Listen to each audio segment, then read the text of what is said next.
In the Canine Vision program, we train dog guides to help people that are visually impaired or are blind. Their main job is to guide their person safely to their destination.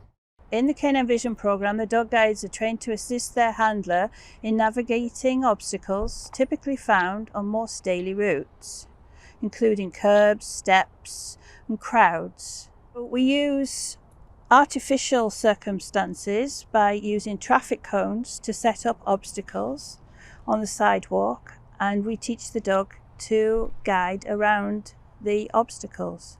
Canine Vision dogs are also trained to find doors, stairs, elevators, escalators, and even seats. Girl, yes.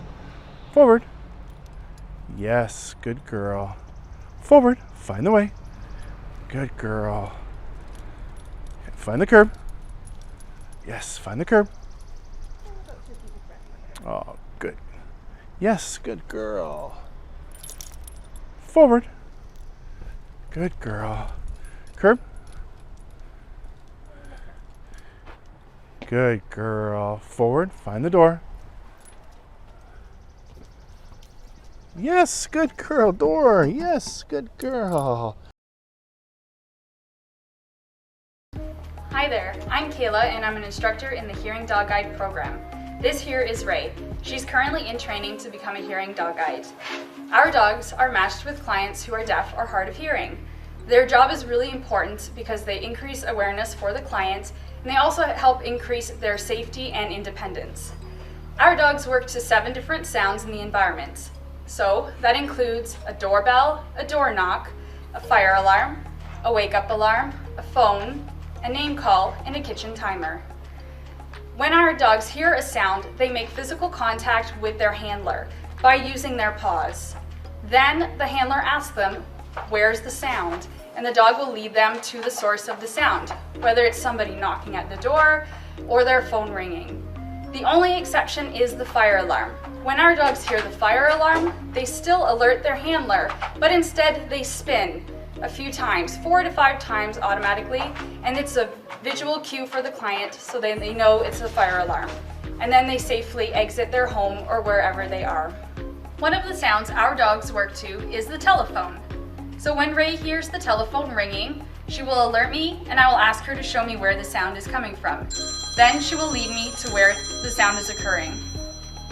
So right now she's acknowledging the sound. She's alerting me. And I'm going to ask her, what is it? Yes, good girl. Good girl. And it's very important that they're direct with the sound. So I want her to nose point towards the sound so that I know it is the phone that is ringing. Good girl. The next sound we're going to introduce is name call. Name call can be used inside the home or outside. For example, if a family member is calling the client's name in the home, or outside, if say the client is in the grocery store and they've gotten ahead and someone's trying to get their attention.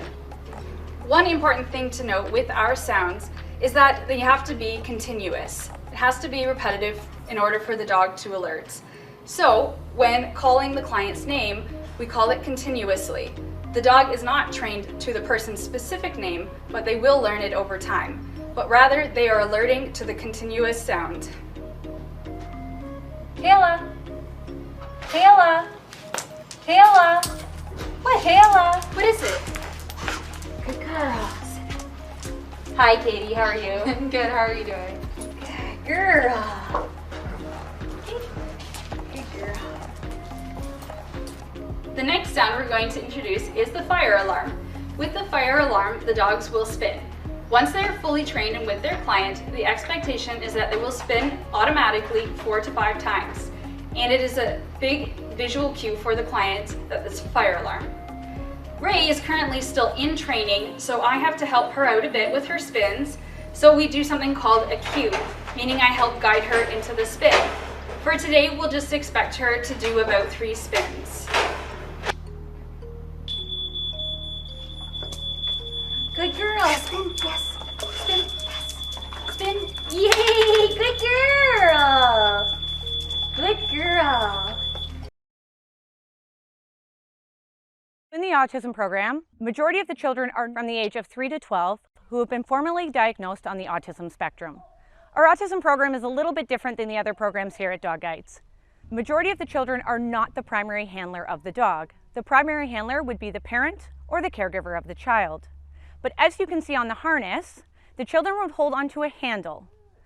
That handle allows the child to have some independence. It allows also to not have to hold mom and dad's hand when they're out in public. But if the child drops that handle and the handler says halt, our dogs are trained to lay down immediately and use their weight to stop the child from running any further. It's kind of like an anchor for a boat. This is extremely important because some of our children are not aware of dangerous situations. They could run out into traffic or jump into bodies of water. Another component we train the dogs for is sleep. Some of the children we provide dogs for have unpredictable sleep patterns. Some children fall asleep very quickly, but are unable to stay asleep throughout the night, while others take hours to fall asleep just to be woken up a few hours later to start the day. Most of the parents must sleep beside the child for them to have any sort of a sleep pattern. We train the dogs to sleep in the child's bed with them throughout the night so that the child always has a warm body and an extra heartbeat with them and security through the night. We also train the dogs to provide the child with deep pressure, which is a command we call hugs. When the dog is asked hugs, they will place their upper body over the child's lap and stay there until they are told the off command. This usually takes place if the child is feeling anxious, overwhelmed, or just needs a hug. This allows the child to start self-regulation when hugging or petting the dog. Some of the children need the dogs to accompany them in a school setting. A child on the spectrum could struggle with the constant transitions to different classrooms, the overwhelming environment, and the ability to create and maintain friendships. The dog provides a non-judgmental, attuned presence, which allows the child to be themselves and always have their best friend by their sides. Hi guys, my name's Amanda. I'm an instructor in the service dog program, and this is my friend Harris. He's a black lab, and he's going to show you some of the things that he does for to help people in the service program.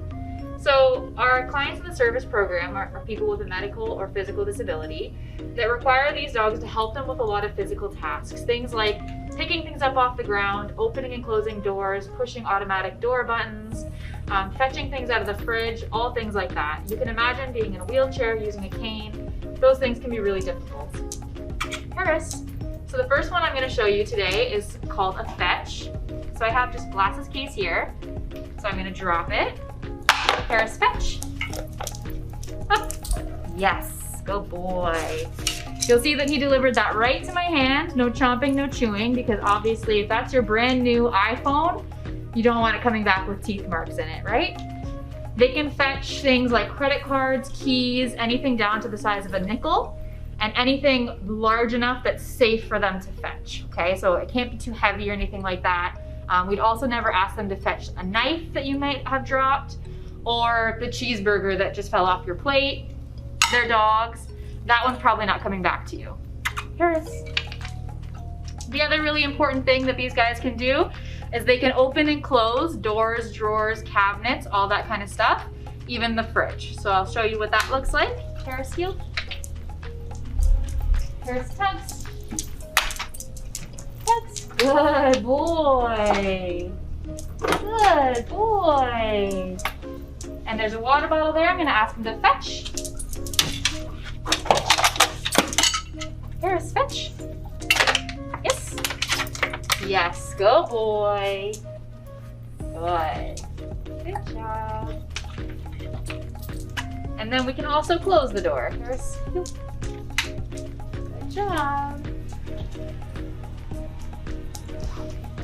Harris, nudge. Nudge, good boy. Good boy. Leave it. And another one of our most important skills is something called a bark for help.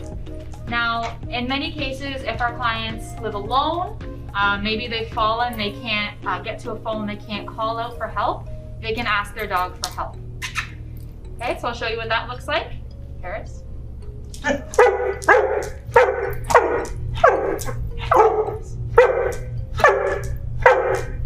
Yeah, good boy. So I whistle whispered the word help to him, and he's gonna bark continuously until somebody comes to help me, or until I tell him okay. And that's a little bit of our service program with me and Harris. Hope you guys have a good day.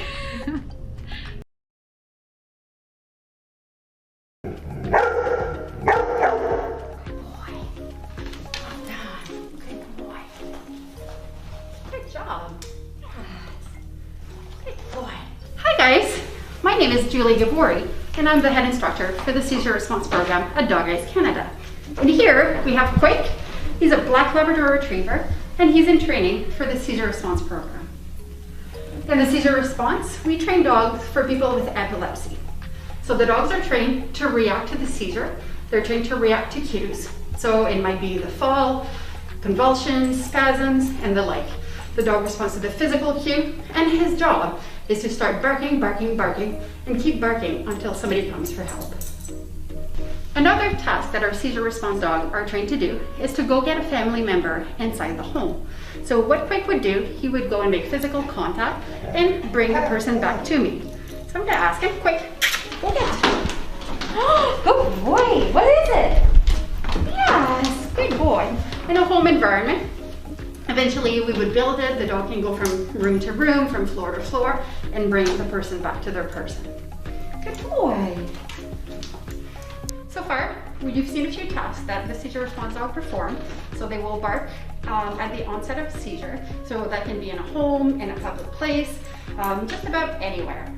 In a home environment, they can go get a person for help. Another task that they are trained to do, if the person has a lifeline system, which is a box in a home that would be connected through the phone line that the dog can activate on command. Here we use a little button for training, but at home that's connected through the phone line, and then the dog alerts it and it would call for help. Alert. Hey, alert. Yes, good boy. Good boy. Very good. Wait. Alert. Alert. Yes. That was easy. Good boy. Very good. Good boy. Wait. Alert. That was easy. Yes. Good boy. Hi friends, welcome to the virtual open house. My name is Jessie and I'm a Diabetic Alert Dog instructor, and this is Jackson, and he's a Diabetic Alert Dog in training. Jackson's job is to help Canadians with diabetes that have hypoglycemic unawareness and that are insulin dependent. Jackson's skills are very important. He's trained to alert me when my blood sugars drop below a 4.5 by pawing me. He's also trained to go get my glucometer kit in the event that I need to test myself. Jackson's also trained to go fetch a juice box or glucose tab so I can help myself bring my blood sugar levels back up. And Jackson can either go get someone in the house and bring them to me, or he can activate a life alert system that would either call 911 or a family friend so they could come to help me. We train the dogs using saliva samples that are donated from people that have diabetes. Jackson's trained to smell the sample, or smell below, and then paw to alert me. Yes, good boy! And then he gets his paycheck. So now that Jackson's pawed me to tell me that my blood sugar levels are low, I'm going to ask him to fetch my glucometer kit so he can retrieve it and bring it back to me so I can test. Jackson, fetch kit. Yes, fetch kit. Jackson, fetch kit. Yes. Good boy. So now that Jackson brought me my glucometer kit and I know that I've tested low, I'm going to ask Jackson to activate the life alert system so we can call for help because no one's here at home to help me. Ooh, Jackson, alert. Yes. Please check telephone connection. Please check telephone connection. Our facility support programs trains dogs for professional agencies who help assist individuals who have experienced traumatic situations. The dogs that are trained and placed in this program are used to support individuals with a non-judgmental, attuned presence. Our facility support dogs have been able to help in the following ways.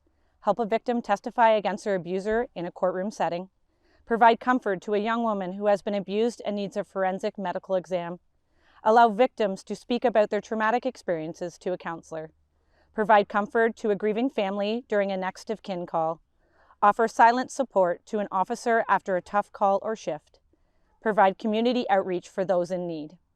The benefits of a facility support dog are trust, calmness, acceptance, safety, connection. The facility support dogs are trained to lay quietly beside the individual while they are being interviewed or receiving counseling, to go outside and play fetch to make that person smile and for a brief moment forget the traumatic experience they have encountered, to teach a young child how to give love safely and live in the moment. These dogs provide many individuals with unconditional love.